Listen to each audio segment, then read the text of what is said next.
It's the last edition of Business Morning for the week. Welcome to the program. I'm Chimeze Obi Iwagu. The cashless policy of the Central Bank of Nigeria came into full implementation on April 1 this year.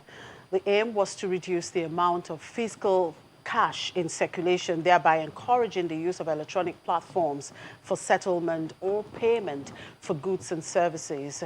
And with the advent of COVID-19, efficient implementation of the cashless policy has become pertinent as more enterprises migrate to online transactions for contactless banking.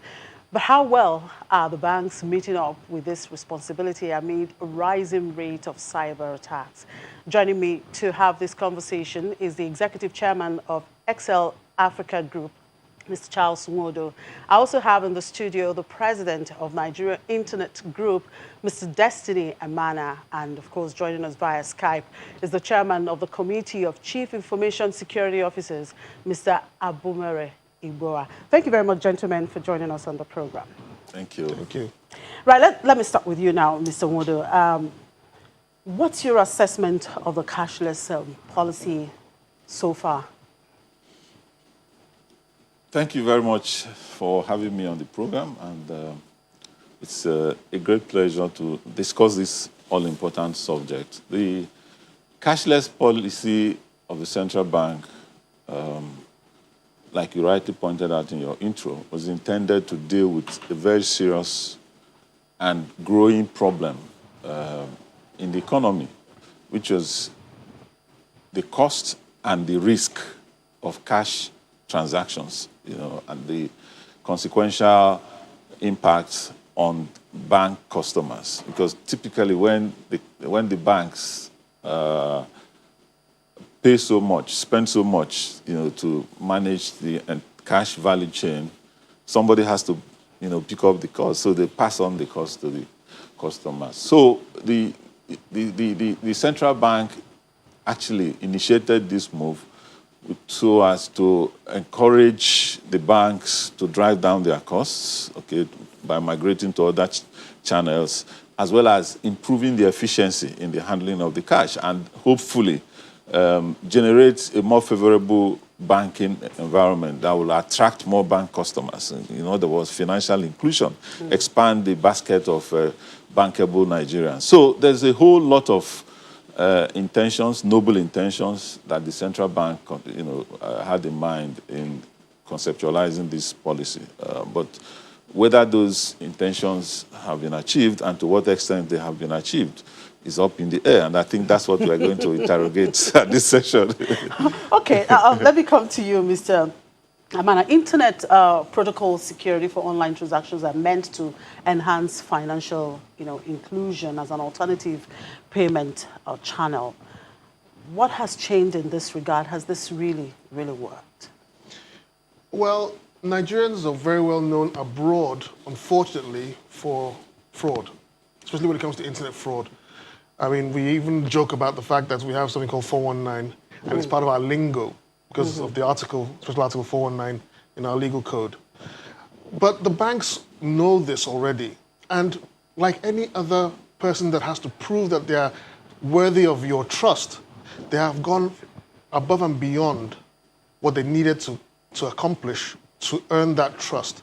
That is why the inclusion, the financial inclusion right now for a lot of people with the cashless policy has been quite successful. In fact, most people I know use their phones for most of their transactions. When you go to most of these shops that the POS is not working, you do a transfer from your phone. Security-wise, the banks keep updating their software, and now most transactions require two-factor authentication. That's when you start the transaction and an SMS comes to verify that you actually did that transaction. Go to the West, they don't do that yet. In fact, in America, they've only just started using PIN and chip with their debit cards. So in other words, are you saying that it's been efficient since implementation? Because a lot of people... There's still work to be done, but I take my hat off to the fintech in Nigeria. We're going places. We're going places. Okay, let me come to you, Mr. Igboa. What's your take in this conversation? What's the role of chief information security officers in Nigeria's cashless policy, and how successful has this effort been across the banking industry? All right. Thank you and good morning. All right. So the role for the Committee of Chief Information Security Officers, basically, the committee was actually set up under the guidance of the Central Bank of Nigeria, and we're meant to provide risk-based advisory services to the financial industry. Basically, we've been able to work collaboratively. We meet on a regular basis, monthly.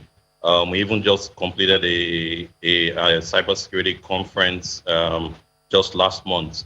And the whole intention is to kind of deliberate on ways to address and tackle the issues that we see that are predominant amongst the financial industry, and also affects the stability of the and security of the financial ecosystem.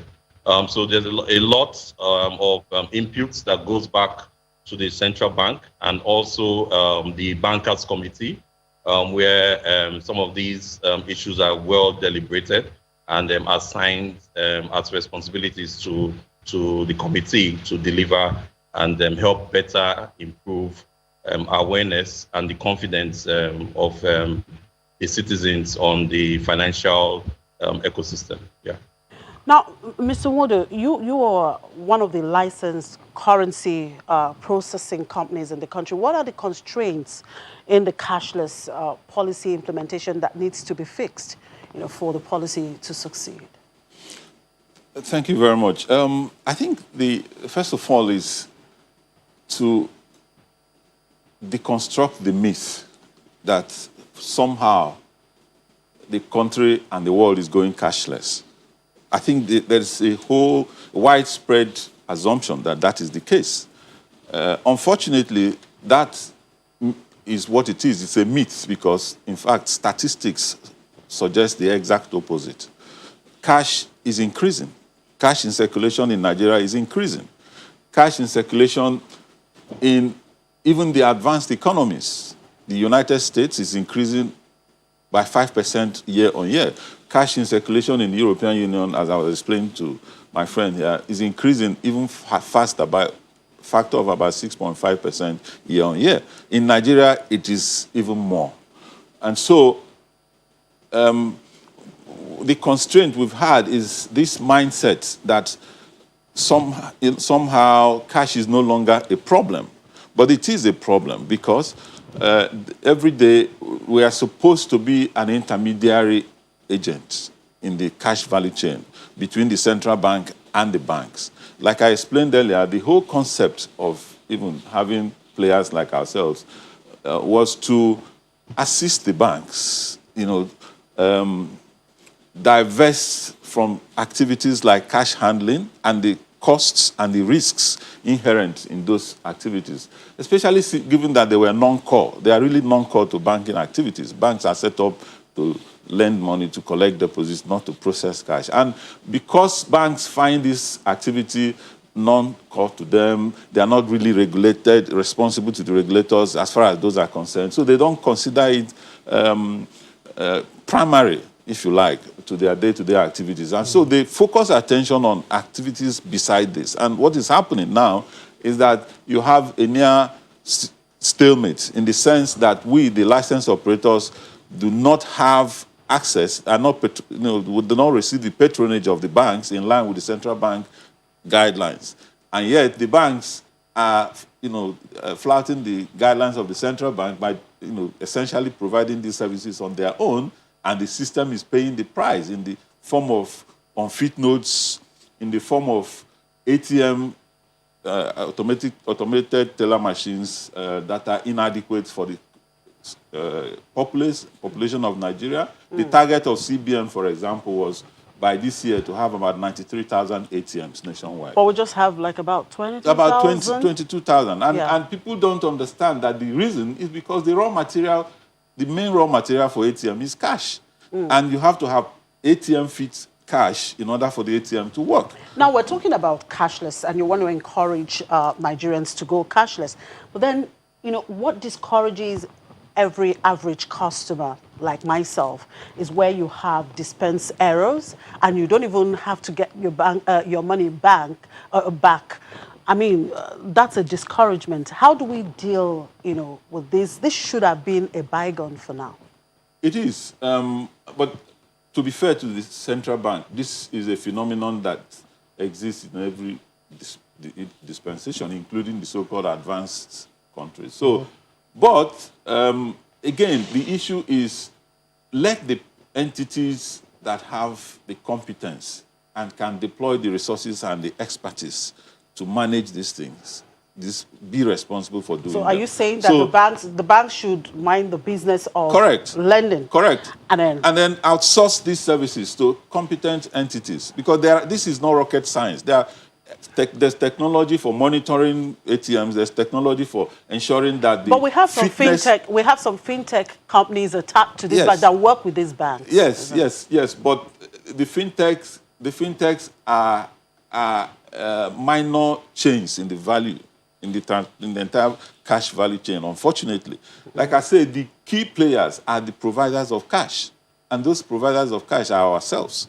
Okay, there is technology, and once that missing element, which is providing cash at the right fitness level, providing cash at the right time through monitoring and proactive, monitoring of the ATMs and forecasting. Okay, and then making infrastructure available, at the locations, the key locations where, like power, like security, etc., you will be able to reduce the burden on banks, because the banks are asking themselves, how much do I even get out of this ATM? Why should I spend so much money? All right, Mr. Wodo, just so hold your thoughts there. Yes. Mr. Manu, now we've seen the outbreak of COVID-19, and since the advent of this virus, we've seen the migration of more, retail companies going online. A lot of people do their businesses online, you do your transaction, online.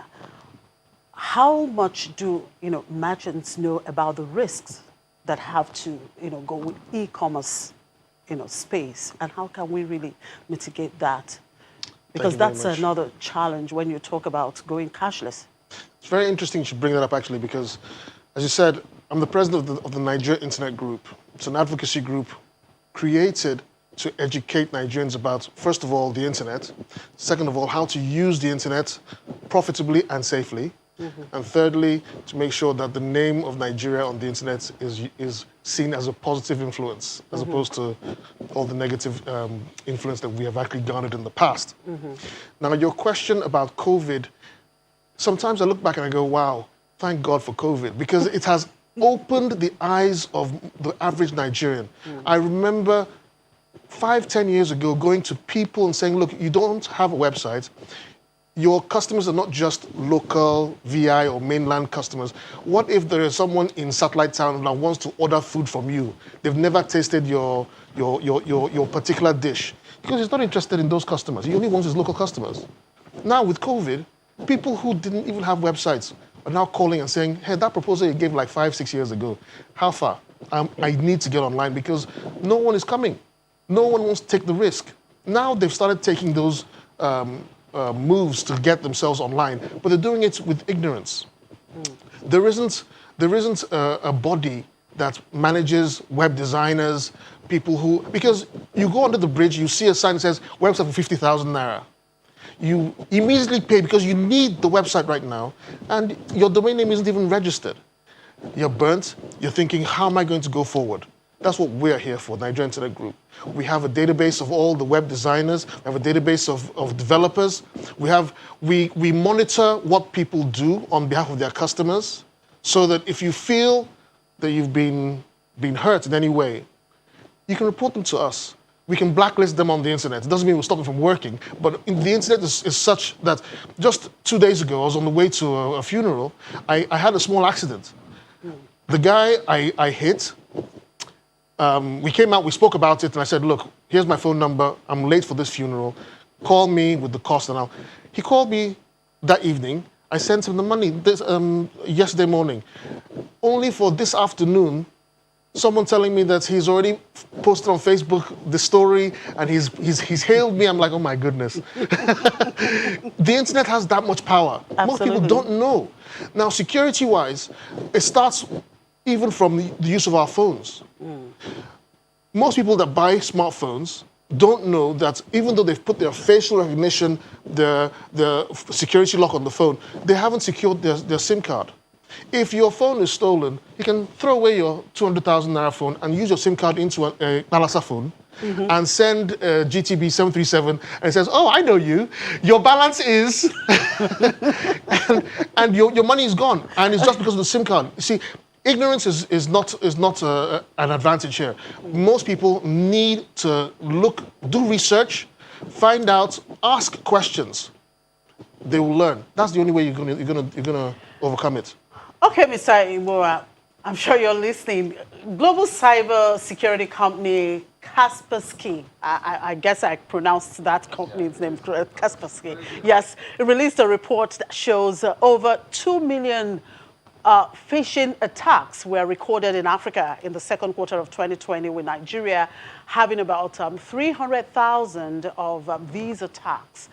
What do information security officers like you make of these revelations?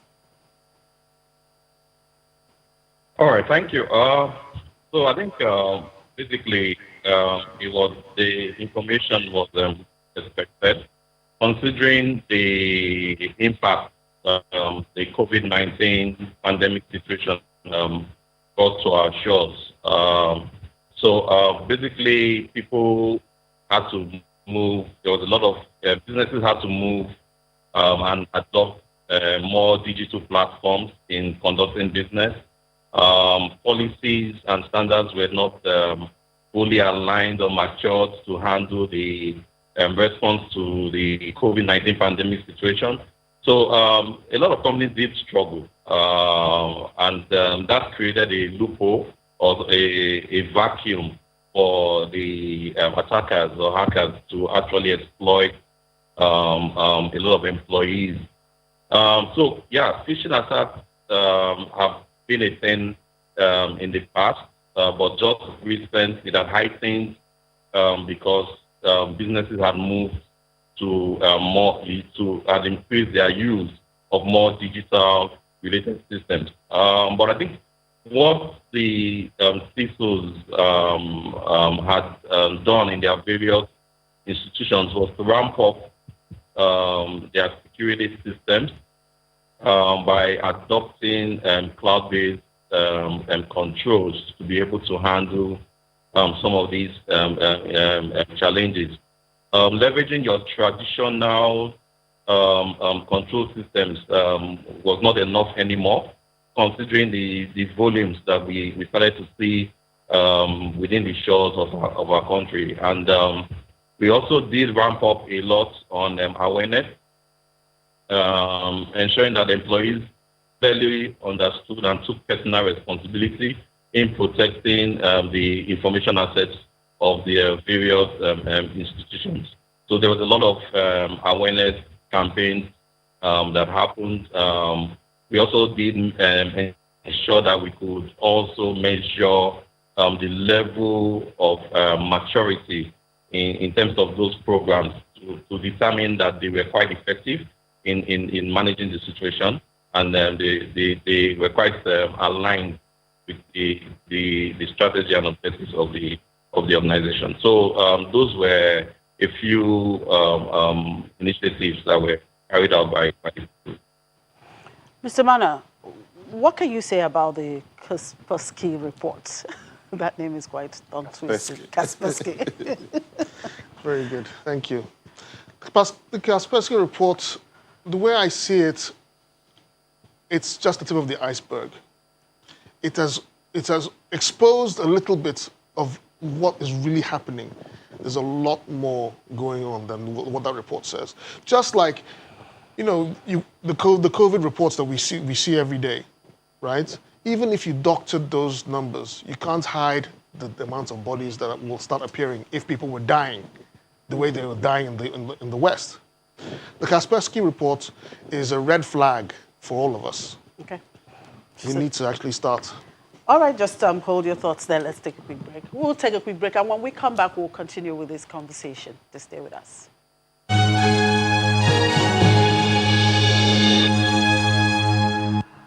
Welcome back. Thank you for staying tuned. Well, we're still talking about the cashless policy of the central bank. And of course, I still have the gentleman here discussing this particular issue. Thank you very much, gentlemen, for sticking on. Thank you. All right, Mr. Wodo, let me start with you here. So one of the roles of cash in transit operators in the country is the security of fund. But lately, we have seen some kind of increase in cases of bank fraud in the bank. What are the strategies to adopt to really minimize this? Thank you very much. The increase is predictable. Again, this was part of what CBN sought to address by organizing a currency operations sector and even creating a department of currency operations. We used to have branch and currency operations. CBN, in its own wisdom, came out and created a standalone currency operations department to draw attention to the importance of currency activities as central to banking, especially commercial banking. But allied to this initiative is the push to get banks to outsource some of these activities to companies. There are about 9 companies that are licensed to distribute cash nationwide. A lot of banks still insist on distributing their own cash, and they don't comply with any standards. Most of the attacks you hear about are attacks against bank-operated distribution businesses, because, like I keep saying, banks are banks. They are not designed for this kind of operation. So that is expected. That is something that is totally avoidable if only the banks can even comply with guidelines that the CBN itself has designed, even placing fines and imposing fines on them for contravening those guidelines. But the banks still insist on doing that. Even the processing of cash, which is also one of the things we are licensed, some banks still do that. A lot of that creates problems, this kind of problems you are talking about, bank robberies. That's why armed robbers attack bank branches, because branches are really not supposed to be like fortresses where cash is kept. Our own facilities are the fortresses that are supposed to keep cash. So if an armed robber were to attack our place, then they will be coming for a war, because they will be prepared to come. But if you go to a bank branch where you just have 1 or 2 security people, the place is exposed, because the banks, again, flout CBN guidelines in terms of keeping cash, overnight cash, and processing this cash themselves. So it is all mixed up in the kind of situation that we find ourselves in. Now, talking about this currency processing, how would you want this rule better implemented? Like I said, do that which you have the expertise to do. That's all we say. The banks are not our banks. We are licensed by CBN to provide these services. And so we should do that, and the banks should focus on their own core businesses. And the beneficiaries of this will be the customers, the unbanked and the banked population, and the regulators. And why this is important is that, this is a process. Nigeria is the dominant economy in this region. We've just signed the Africa Trade Agreement, okay? So we know that Naira is traded across the sub-region. If you go to Togo, Niger, Ghana, everywhere, people actually, Naira is the currency of choice, okay? Next to the CFA franc. So we need to pay attention to the circulation and security of our currency. It's very, very important. The Americans, people don't know that the reason the Americans, created the Secret Service actually was to protect the US dollar, because they understand that the dollar is the world currency. So they don't joke with every single dollar is accounted for. Now, In our own case, I think it's not just operational issues that we should be talking about in terms of the cash. There is even the issue of security, national security. When you have an industrial, a fraud and criminal industrial complex that is growing in complexity and sophistication, we should be mindful about the safety and the operational efficiency that our currency goes through, for the benefit of the overall economy. Okay, talking about security there, let me come to you, Mr. Igbowa. Lately, cyber attacks have been, on the rise as a result of the lockdown, which led to the job losses and pay cuts. How have your members been managing this trend? Oh, okay. Yeah, so I think the most important thing is what is now valuable to these fraudsters or attackers. We've seen a change in the trend. I think previously what would happen is they would either try to retrieve the funds through a Western Union attempt. Means they have to go physically to the branch, which exposes them to risk, and then they could actually get caught in that operation. But I think what has happened now is there's been a shift. The shift has moved to data and information as a result of the cashless policy. So now I can earn value, monetary value or financial value, without having to transfer physical cash from one individual to the next. I can do that through an electronic system. So now the attackers are also aware of that they can sit down in their home, compromise citizen information or data, and leverage that to carry out illicit transfer of money or deprive these citizens from their hard-earned funds.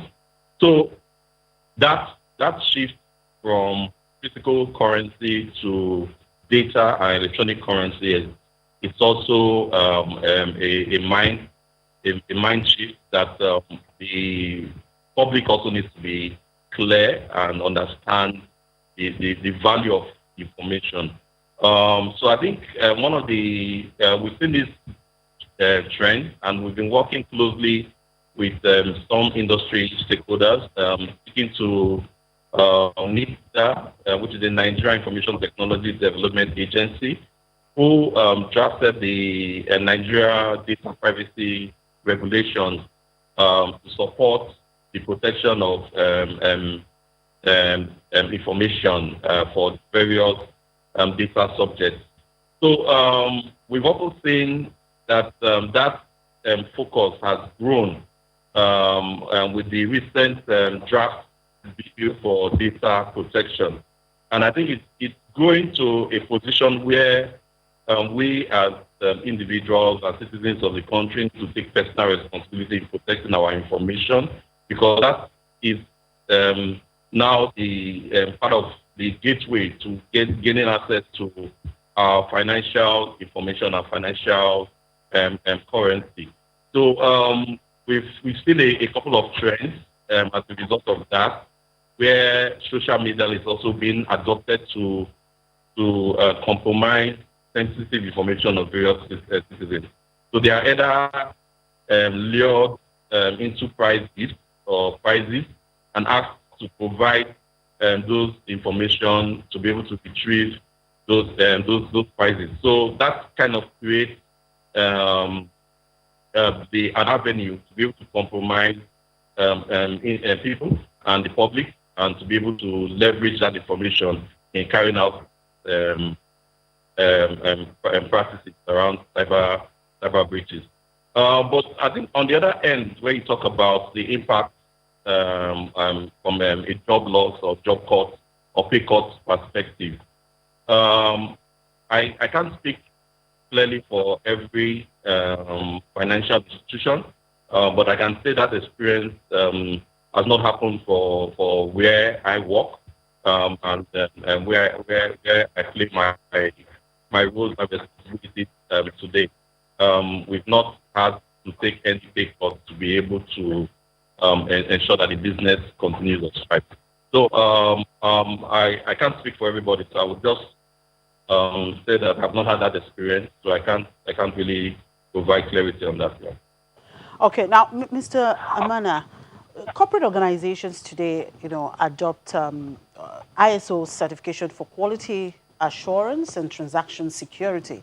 So what security solutions are available for average retail firm with online presence today? Okay, thank you for asking that question. That's a good way to start off with e-business. If you know how to secure your website, your customers will have trust, knowing that when they use their debit cards on your website, it's safe. The first line of attack for any person when using your website is to find out if you have a padlock on the address bar. That's a security certificate, SSL. Now, when you are creating a site that is going to request financial information or even personal information, it's always advisable to have a padlock on your website. Now, actually, what Google has done is that they know a secure website is more important than a non-secure website. So your search engine rankings will be affected by the amount of security you have on your site. That's the first thing most people should look out for. Sometime next week, the Nigerian Internet Group is actually having a seminar on e-commerce and e-business post-COVID. If anyone's interested, visit our website, nig.org.ng, and register for that. That will give you a lot more information. Because the amount of information I have to give, we don't have that much time to give it here. I just gave you a little taster with the padlock. But most people don't even look out for the padlock on a banking website. So if you have a phishing attack against you, to get the padlock on your website, you have to verify you are who you are. So if you don't have the padlock, that means that site is not a guaranteed site. So if you have a phishing attack against you and they say, click this link, your BVN has been locked down, your account has been closed, and you click it, and the website of the bank that you normally use shows up, and you now start putting your username and password, you're the only one to blame if you didn't look out to see if there was a padlock. All right. So, Mr. Wodo, what are the needed currency processing infrastructure today? Do you see the ongoing installation of the 5G network helping to reduce the rate of technical glitches, across the alternative transaction channels? Well, let me put it this way. Cash is king. Cash is still king. Okay? The world over, cash is still king. And the reason cash is king is basically because of some of the issues that my colleague has talked about. On the digital space and on the mobile payment platforms, it's easy to manipulate large amounts of value, So the impact of fraud on these platforms is huge. So that is one attraction why a lot of people, still retain cash as a form of payment. Now, another factor is that even in Nigeria, the cash payments account for like 3 times the value of digital and mobile payments in the last 5 years. So really, there's this mindset that cashless policy is sucking away cash. But the reality is that there's a huge volume of cash out there that is begging for policymakers and industry operators to pay greater attention to. Okay, there are standards for processing. There are fitness standards that the central bank has advised. In fact, they've publicized them. And recycling policies. There's something, banknote fitness standard that central bank has advised the industry. But you see, because, again, it is not the business of the banks. The experts are not the ones handling it. It is difficult to hold the banks consistently to account for it. Okay. It is, and then if you look at the fact that majority of Nigerians today are still largely unbanked. If you look at the figure of the number of BVN that you have, about 43 million, you compare that to the number of telephone subscribers you have, almost going to 200 million. You see that there is a gap in terms of the number of Nigerians that do not have bank accounts. And statistics show that 80% of people without bank accounts like to transact in cash. People who earn low salaries, 75% of them like to transact in cash. Most transactions of 5,000 naira or less, about 55% of them are transacted in cash. So we have a cash problem. The banks will do well for their own growth, their own expansion, their own financial inclusion drive to actually pay attention to the issue of cash. How do they manage it? What is it costing them to manage it? And how secure is that process in the entire value chain, end to end? So, luckily, some of us are acquiring capacity, okay, that will position us to handle these, services better and more efficiently on behalf of the entire banking industry and to satisfy the objective of the central bank in this regard. And hopefully, if these policies go through, I think we can have this kind of conversation, in a more favorable setting, about 12 to 24 months from now, So it is a problem. Cash is a problem. One last thing about COVID-19 I want to say is that there is this, again, another fear about handling cash. Cash being a vector or a transmitter, a transmission medium for COVID virus. But in fact, statistics show that the virus actually have a longer lifespan on plastics, which is what cards are made of. They can last for about 7 to 8 days on plastics. On cash, they can only stay like 3 days. So in the COVID environment, it's even safer to hold cash than to hold, like seriously? to hold cash. Oh yes, this is I thought they statistics. said, this COVID can be transmitted through cash. Yeah, but I'm saying that yes, it is true, but the lifespan on cash is shorter. Okay. So it will die faster than it will die on plastic. So while you hold your plastic, your card, you should. That's even what you should worry more about because it has it can last there for 8 days. Can transmit it. Okay, I have one question I would want to ask Mr. Igbowa there. Well, yes, Mr. Igbowa, there's a belief that corporate insiders are behind some of these cyber attacks or fraud that we see in the banking sector. How do you react to that? And could it be true that the banks underreport the spate of cyber attacks across the country?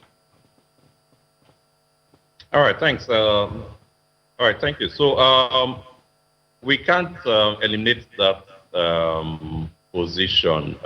Insider threats, it's one of the threat scenarios that we take into consideration when we continue to put together our cybersecurity strategies and also initiatives on how to mitigate cyber fraud related matters. We've seen scenarios where syndicates worked with internal staffs and collude with those staffs to defraud customers. So some of these issues actually do exist, and basically it's dealt based on the type of scenario that is involved. But like I said, the real challenge is how do we continue to create awareness? How do we continue to educate people so that they become much more aware of these challenges? They get to understand that they are being used or exploited because they don't end up having the larger chunk of the gains from such schemes, and they end up taking the fall for those issues when the investigations actually are concluded.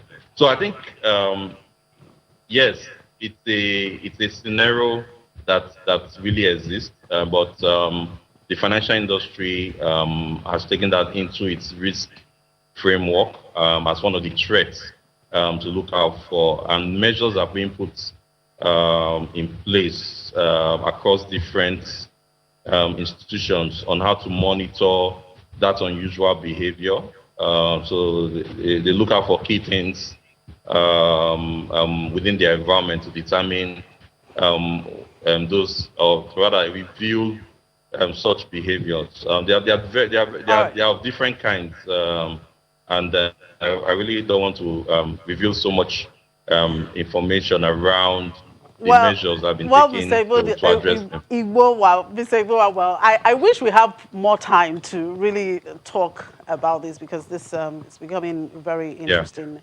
Anyway, but we just have to leave this conversation here, and we'll continue to, it's a discussion that is continuous, so we'll continue to talk about it.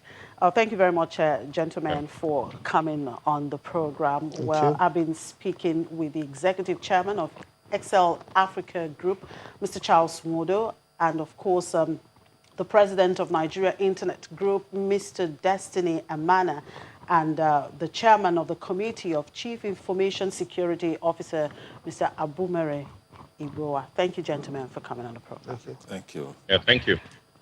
All right, we take a quick break now, and when we come back, we do an opening call to London, and then back here for the markets. To stay with us.